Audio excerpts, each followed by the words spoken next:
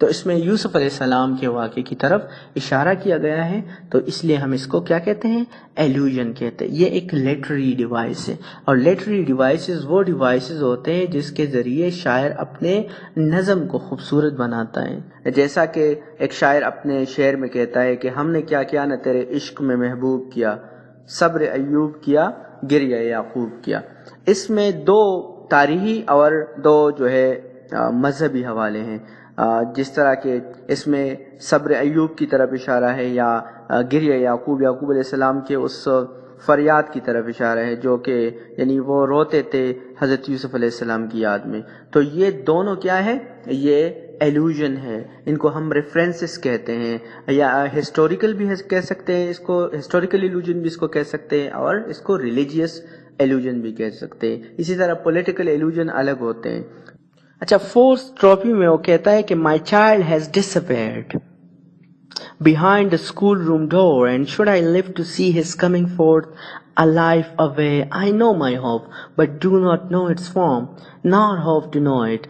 May the father he finds among his teachers have a care of him, more than his fathers could. How that will look, I do not know. I do not need to know. میرا بچہ میری نظروں سے اوجھل ہو چکا ہے، غائب ہو چکا ہے۔ Behind the school room door, school کے دروازے کے پیچھے وہ غائب ہو چکا ہے۔ And should I live to see his coming forth alive away, I know my hope but do not know its form, nor hope to know it. اور کیا میں اس وقت تک جیوں گا جب میرا بیٹا بڑا ہوگا، ایک بڑا انسان بنے گا؟ I know my hope، مجھے میری امید کا پتہ ہے، میں یہ خدا سے یہ امید رکھتا ہوں کہ میرا بیٹا ایک بڑا انسان بنے گا۔ But do not know its form، لیکن مجھے نہیں پتا کہ یہ سب کیسے ہوگا، یہ کس شکل میں ہوگا۔ اگرچہ مجھے امید تو ہے کہ یہ ایک بڑا انسان بنے گا، لیکن چونکہ اب تک تو میرے سامنے یہ نہیں ہوا، تو اب بھی میں اس الجھن میں ہوں کہ یہ سب کیسے ہوگا۔ Nor hope to know it، نہ مجھے امید ہے کہ مجھے کبھی یہ پتہ چل جائے گا، یعنی کیونکہ یہ کہتا ہے کہ میں بوڑھا ہو جاؤں گا، میں مر جاؤں گا، اور یہ ہو سکتا ہے میرا بیٹا میری نظروں کے سامنے جو ہے ایک بڑا انسان نہ بنے، ہو سکتا ہے اس کے بعد بن جائے۔ May the father he finds among his teachers have a care of him, more than his father could. How that will look, I do not know. I do not need to know. May the father he finds، اللہ کرے اسے اپنے اساتذہ کی شکل میں ایک بہترین والد ملے، جو اس کی اتنی کیئر کرے جتنا میں بھی اس کی کیئر نہیں کر سکا ہوں ابھی تک۔ یعنی جب وہ اسکول کے دروازے پر اسے چھوڑتا ہے تو اس کے ذہن میں ایک باپ جیسی ہستی ہوتی ہے اس کے ذہن میں کہ میرا بیٹا وہاں پر ایسے لوگوں سے پڑھے گا جو مجھ سے زیادہ شفقت اس پہ کریں گے۔ تو وہ کہتا ہے کہ خدا کرے کہ ایسا ہو کہ میرے بیٹے کو باپ جیسی ہستی ملے اپنے اساتذہ کی شکل میں۔ How that will look, I do not know، یہ سب کیسے ہوگا مجھے نہیں پتا۔ I do not need to know، مجھے اس کی ضرورت بھی نہیں جاننے کی۔ ایسا کیوں کہتا ہے؟ کیونکہ وہ کہتا ہے کہ میں نے بس اس کو اب ان کے سہارے چھوڑ دیا ہے، اب وہ جانے اور میرا بیٹا جانے۔ میرا بیٹا ان کو باپ کی طرح ریسپیکٹ دے گا، اور وہ ان کو باپ بن کر اچھی تربیت اس کی کریں گے۔ اچھا، لاسٹ سٹینزا میں وہ کہتا ہے even our tears belong to ritual, but may great kindness come of it in the end۔